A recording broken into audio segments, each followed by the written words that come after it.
ينور. الله ينور.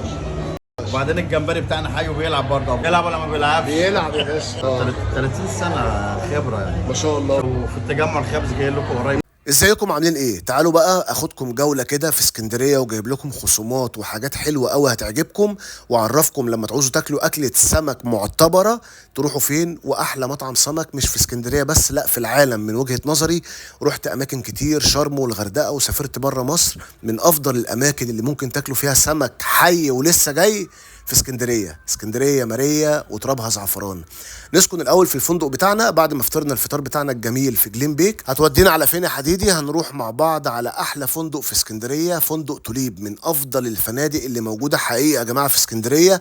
مش عايز اقول لكم بقى الشياكه والنظافه وحسن الاستقبال، حاجه محترمه جدا جدا، والاسعار بصراحه يعني في متناول الجميع. بصوا المنظر، دي غرفه سنجل زي ما انتم شايفين كده، طبعا فيها سرير سنجل وفيها كوفي كورنر صغير كده، حاطين فيه نسكافيه وشاي يعني لو حابب، وفي كمان تلاجة بار اللي هي الصغيرة لو انت مثلا جايب حاجة من بره او حاجة حابب تحطها في التلاجة.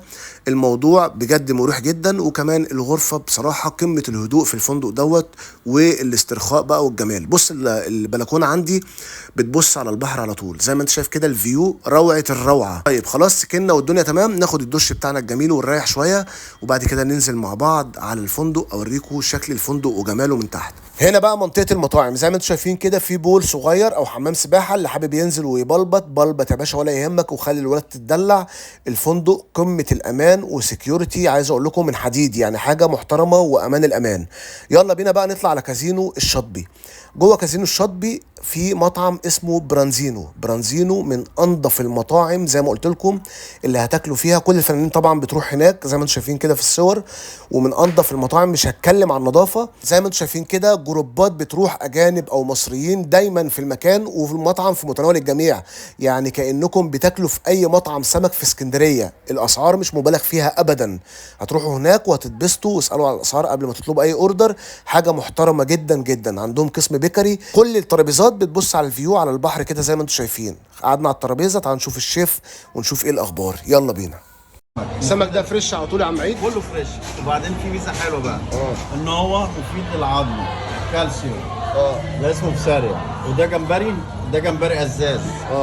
ده بلدي مش اي حد بيشتغل فيه. طبعا زي ما انت شايف السمك، بص حي ومع الاسم وكمان حي ولسه جاي. حي ولسه جاي وبيلعب. بص حي وبيلعب اهو. بيلعب ولا ما بيلعبش؟ بيلعب يا باشا. ده بيتعمل طاجن. طاجن واحنا في ناس بتحبه طاجن، في ناس بتحبه مدفون في الرز. يعني على حسب الاذواق. بس هو طبعا انا واحد من الناس مستحب ان انا بحبه مثلا في الرز كده. بالك قد ايه في المكان هنا؟ انا المكان هنا احنا لينا 3 سنين الوان اللي بفضل الله لسه فاتحين. 3 سنين ان شاء الله. وفي التجمع الخامس جاي لكم قريب. يلا يا باشا مستنيينك في التجمع. حبيبي يا شيف عيد، صباحك زي الفل. الله يخليك، تسلم.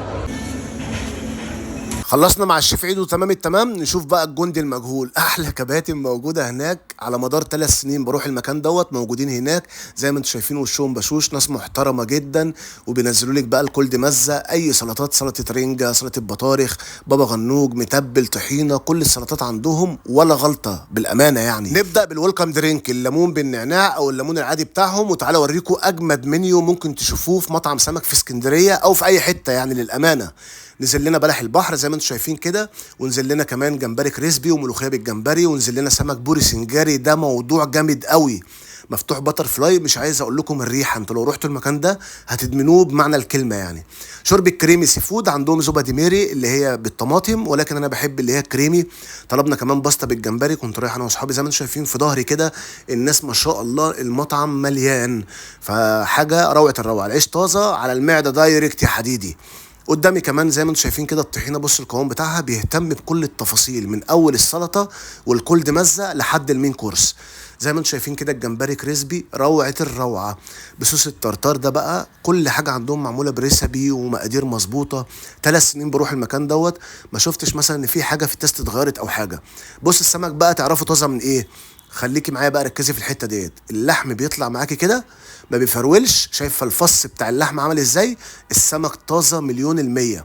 غمس يا باشا في الطحينه وهوب على المعده دايركت على طول. عندهم كذا نوع من العيش بينزل لكم طبعا ويلكم، سواء عيش بالزعتر والزبده زي ما انتم شايفين، او العيش اللي هو اللبناني العادي. البسارية المقليه ديت نزلت لنا على الاوردر بتاعنا كومبلمنتري من غير اي فلوس. عايز اقول لكم برضو روعه الروعه بجد، يعني لما اروح المره الجايه هطلبها اوردر لوحدها. عندهم بقى الديزيرت سواء غربي او شرقي زي ما انتم شايفين كده، كل حاجه بتتعمل في المكان، ما بيشتروش اي حاجه من بره، حاجه فريش وطازه، والمكان فعلا بيهتم بكل التفاصيل، وناس كتير جدا بتروحوا سواء مصريين اجانب. محمد خميس اي حد هيجي من طرف كريم الحديدة هتعمل له احلى خاص طبعا، واحلى واجب طبعا. ده بقى كنت المجهول اللي تعب معانا النهارده.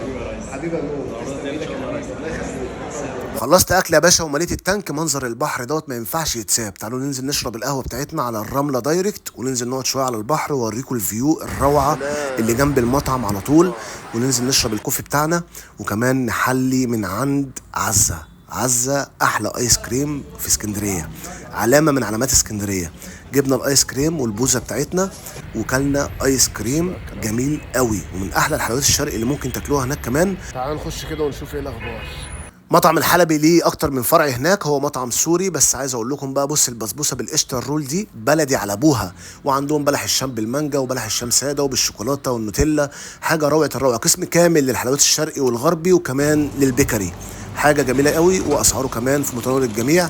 انا رحت الفرع اللي جنب فندق توليب على طول. خلصنا اليوم بتاعنا وتمام التمام. تاني يوم الفطار في الاوبن بوفيه بتاع الفندق، كل ما تشتهي الانفس بقى، قسم كامل للبيكري سواء غربي او شرقي، زي ما انتم شايفين كل انواع الجبن واللانشوهات وكل الكولد كاتس او اللحوم اللي هي المصنعه، سواء روز بيف، سموك بيف، كل الكلام الجميل دوت. والاكل الشرقي طبعا الطعميه والفول دي اساسي في الفطار زي ما انتم شايفين كده بقى، والبانكيك والدلع ده بتاع الاطفال، حاجات روعه الروعه. فولنا يا باشا الفطار بتاعنا وقعدنا على الترابيزه بتاعتنا طبعا جنب البحر على طول. الفيو بتاعنا اساسي جنب البحر، كورن فليكس وكل حاجه موجوده ممكن تتخيلوها. بص الفيو عامل ازاي، يفتح نفسك على الاكل. اتمنى تروحوا تجربوا الفندق وتجربوا كمان مطعم برانزينو، من اهم المطاعم وافضل المطاعم اللي بتقدم سمك من وجهه نظري اللي انا اكلت فيها في حياتي كلها. اتمنى تجربوها وان شاء الله التجربه تعجبكم. وده طبعا اللوبي او الريسبشن، بنودع المكان. اشوفكم ان شاء الله في فيديو جديد. لايك وشير لحبيبكم العزيز سافروا اسكندريه. السلام عليكم.